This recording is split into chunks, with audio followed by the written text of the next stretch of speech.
நம்ம கிச்சனில் இன்றைக்கி ஒரு ஸ்நாக்ஸ் ரெசிபி தான் பண்ண போகிறோம். அதுவும் மீதியான இட்லி வச்சு தான் அந்த ஸ்நாக்ஸ் பண்ண போகிறோம். அந்த இட்லி கூட ஒரே ஒரு உருளைக்கிழங்கு மட்டும் வேக வச்சுக்கிட்டால் போதும், சூப்பரான ஒரு ஸ்நாக்ஸ் பண்ணலாம். வாங்க அது எப்படி பண்ணலாம் அப்படிங்கிறத பார்க்கலாம். ஒரு உருளைக்கிழங்குக்கு 2 இட்லி எடுத்திருக்கேன். பெரிய சைஸ் உருளைக்கிழங்காக இருக்கிறதுனால ஒரு உருளைக்கிழங்கும் 2 இட்லி எடுத்திருக்கேன். இதே நீங்கள் சின்ன உருளைக்கிழங்காக இருந்தால் 2 எடுத்துக்கோங்க. உருளைக்கிழங்கை வேக வச்சு தான் எடுத்திருக்கேன். இதில் உருளைக்கிழங்கை துருவி எடுத்துக்கலாம்.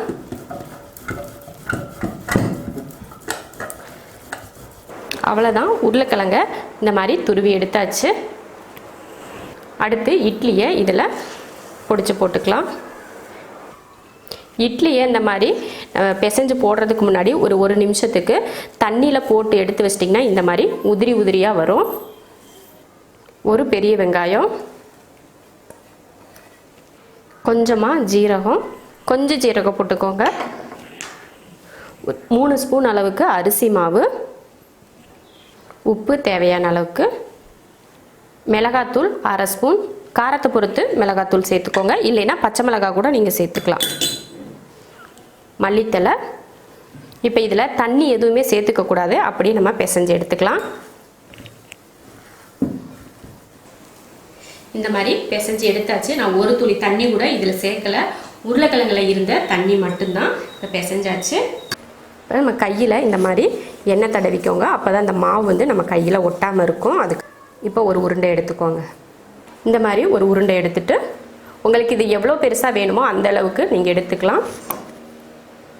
கை வச்சு இப்படி அமுத்திட்டு ஓட்டை போட்டுக்கோங்க. ஓட்டை போட்டிங்கன்னா சீக்கிரமாக வெந்துடும், அதுக்காக தான் ஓட்டை போடுறது. இல்லை உருண்டையாகவே போடுறதுனா கூட நம்ம போட்டு எடுத்துக்கலாம்.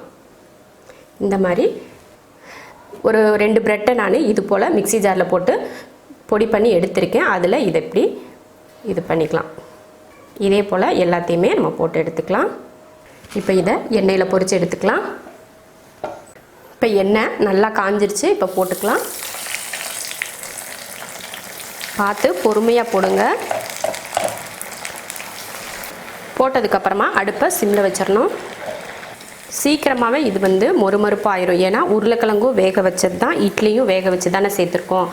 அதனால இது பொரிக்கிறதுக்கு அதிக நேரம்லாம் எடுத்துக்காது.